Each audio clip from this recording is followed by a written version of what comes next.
Shalom saudara, belajar dari peristiwa gagalnya satu generasi bangsa Israel masuk ke tanah Kanaan. Timbul satu pertanyaan penting buat kita. Bagaimana seharusnya menyikapi mujizat Allah? Ada 3 hal.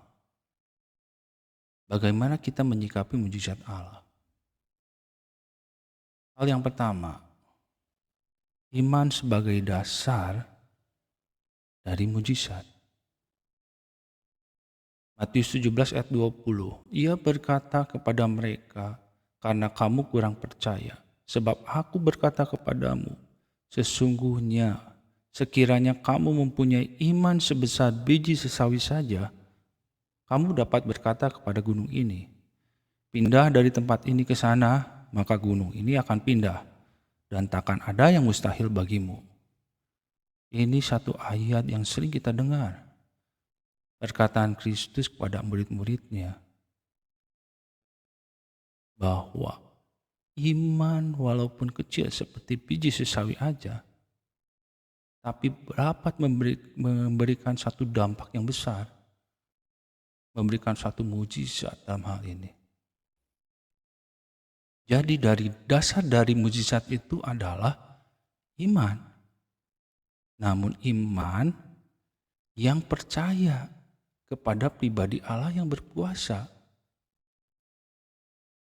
Fokus dari iman ini adalah percaya atau yakin kepada pribadi Allah. Kita meyakini bahwa Allah itu Allah yang hidup dan Allah yang berkuasa. Semua terjadi karena Allah. Allah sendirilah yang menciptakan mujizat tersebut. Kita hanya bisa meyakini pribadi Allah. Itu yang menjadi dasar dari mujizat. Kuasa iman itu tidak tergantung pada seberapa besar iman kita. Kalau kita lihat di ayat 17-20 tadi, bahkan iman sebesar biji sesawi, biji yang kecil sekalipun,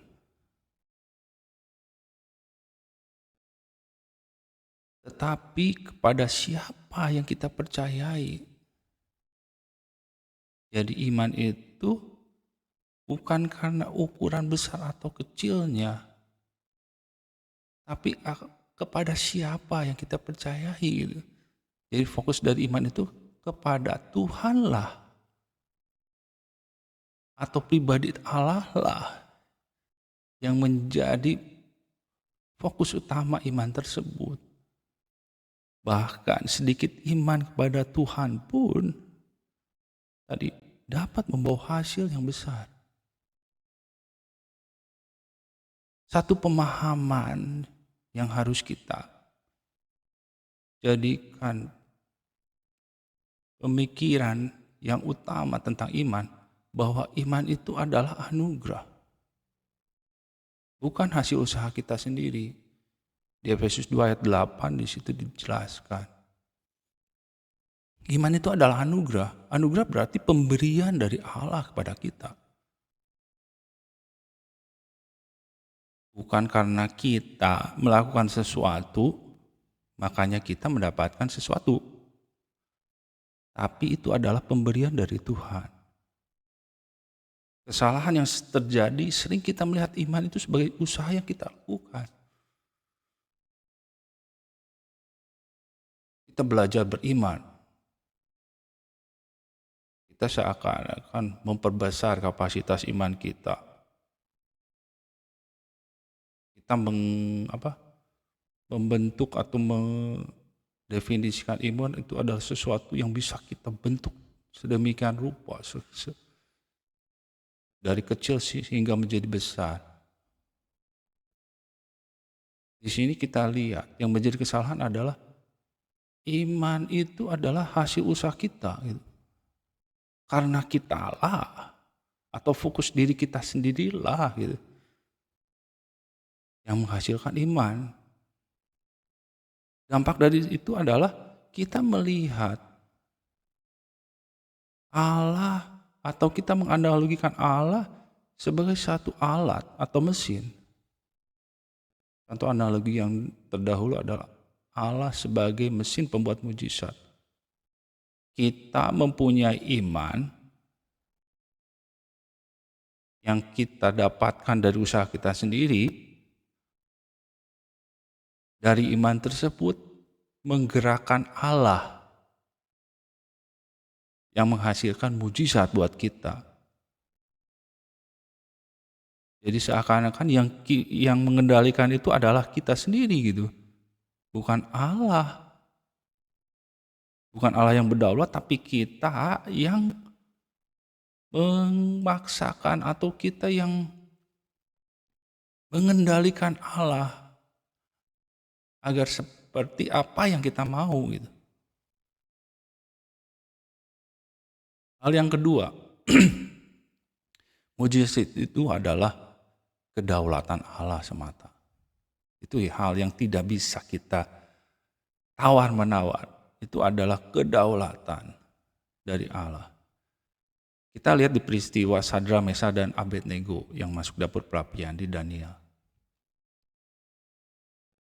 Latar belakangnya adalah peristiwa bahwa Nebukadnezar, Raja Babel itu mendirikan satu patung di mana mereka semua harus menyembah patung tersebut.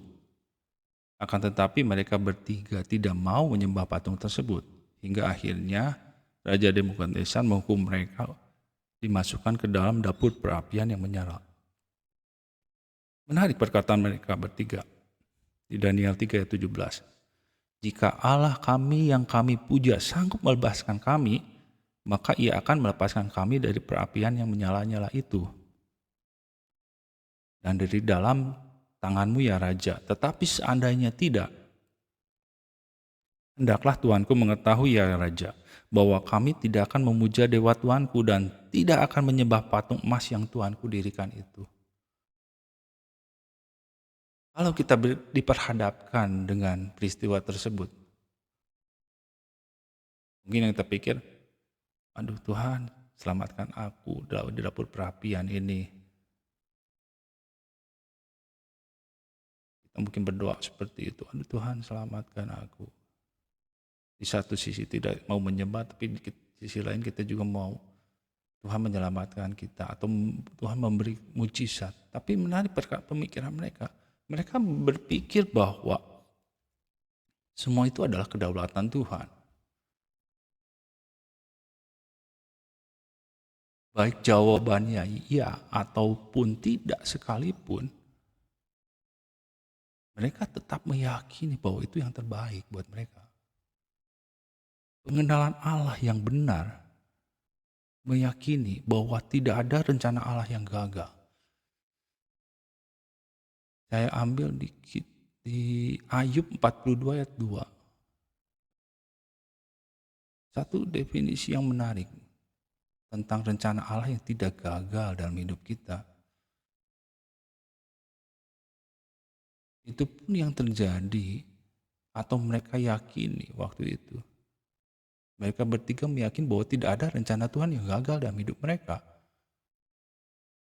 Walaupun tidak terjadi mujizat, mereka tetap meyakini bahwa kematian sekalipun itu tetap menjadi satu keuntungan buat mereka. Dalam hal ini berarti tidak ada rencana Tuhan yang gagal. Mujizat terjadi bukan karena kemampuan atau kelayakan manusia, tetapi karena kehendak Allah untuk menyatakan kuasa-Nya dengan tujuan untuk kemuliaan nama-Nya. Lihat dari cerita Sadra, Mesa, dan Abednego, akhirnya mereka diselamatkan dari dapur perapian. Tujuan dari semuanya itu adalah hanya untuk kemuliaan nama Tuhan semata. Kita balikan semua itu hanya untuk kemuliaan nama Tuhan. Bukan karena mereka mampu atau layak. Tapi memang semua itu hanya Tuhan yang berdaulat. Mujizat tidak bisa dipaksa oleh manusia, meskipun iman dan doa dapat menjadi sarana bagi Allah untuk bekerja. Ini menarik. Jangan kita sekali-kali memaksakan kehendak kita bahwa mujizat harus terjadi seperti ini. Seakan-akan kita sendiri yang mengendalikan Tuhan. Tadi analogi mesin, Allah sebagai mesin penghasil mujizat. Itu pun yang sering terjadi terjadi dalam kehidupan kita.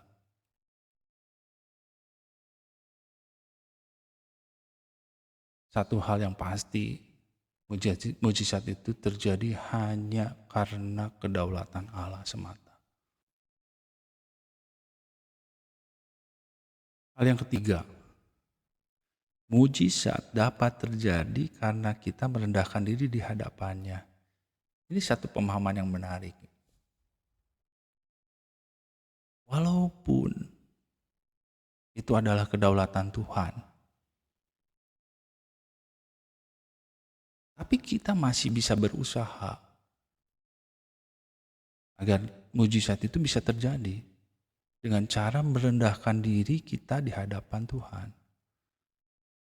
Contoh, kita lihat di peristiwa Yesus menyembuhkan anak perempuan Kanaan yang kerasukan setan di Matius 15 ayat 21 sampai 28. Anak perempuan dari seorang perempuan Kanaan. Bukan bangsa Israel ya di sini. Tuhan tidak menginginkan pelayanan waktu itu memang dikhususkan untuk bangsa Israel. Makanya dia mengatakan tidak pantas buat perempuan Kanaan waktu itu. Tapi di Matius 15 ayat 26 ini saya ambil beberapa ayat. Namun Yesus menjawab dan berkata, tidak baik mengambil roti milik anak-anak dan melemparkannya kepada anjing-anjing. Satu perkataan yang mungkin sedikit kasar lah, dalam tanda petik kasar, menyakitkan juga sih. Kalau kita dikatakan seperti itu. Tapi jawaban dari perempuan itu adalah, benar Tuhan, tetapi anjing-anjing itu makan remah-remah yang jatuh dari meja tuannya. Menarik dari perkataan perempuan ini. Dia tahu, dia tidak pantas. Dia tidak layak untuk mendapatkan mujizat. Tapi apa yang dilakukannya adalah dia merendahkan dirinya. Bahkan harga dirinya atau martabat dirinya sendiri pun dia tidak melihat sedikit pun tentang hal itu. Dia benar-benar merendahkan dirinya. Bahkan kalau kita lihat dia menganalogikan itu sebagai seekor anjing. Tapi dia benar-benar merendahkan dirinya. Hingga akhirnya Tuhan menyembuhkan anak perempuan Kanaan tersebut. Ada beberapa hal yang mungkin bisa kita lihat.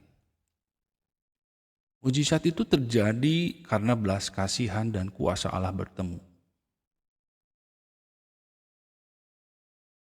Karena ada kuasa Allah, terus ada belas kasihan Tuhan, maka terjadilah mujizat. Jadi kalau kita lihat dari kasus tadi peristiwa perempuan Kanaan itu, Tuhan pasti berbelas kasihan kepada dia. Karena dia merendahkan diri di hadapan Tuhan, akhirnya Tuhan berbelas kasihan kepada dia. Jadi untuk mendapatkan belas kasihan Allah, kita merendahkan diri di hadapannya. Terus merendahkan diri itu artinya dalam bentuk apa? Jenis ini tidak dapat diusir kecuali dengan berdoa dan berpuasa. Di Matius 17 ayat 21. Merendahkan diri Itu bisa kita lakukan dengan berdoa dan berpuasa. Kita akui ketidaklayakan kita. Kita akui ketidakpantasan kita. Dengan berpuasa kita akui kelemahan kita di hadapan Tuhan. Betapa tidak berartinya kita di hadapan Tuhan.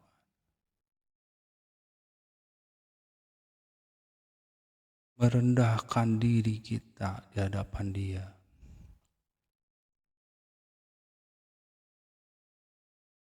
Walaupun hasil yang kita dapatkan mungkin tidak sesuai dengan apa yang kita inginkan. Tapi Tuhan selalu adalah Tuhan yang benar. Tidak ada rencana Tuhan yang gagal dalam hidup kita. Hasil yang tidak sesuai dengan apa yang kita harapkan, tapi di satu saat kita bisa mengerti bahwa hasil tersebut itu adalah hasil yang terbaik yang Tuhan berikan buat kita. Karena rencana Tuhan tidak pernah gagal. Terima kasih Tuhan, memberkati kita semua. Amin.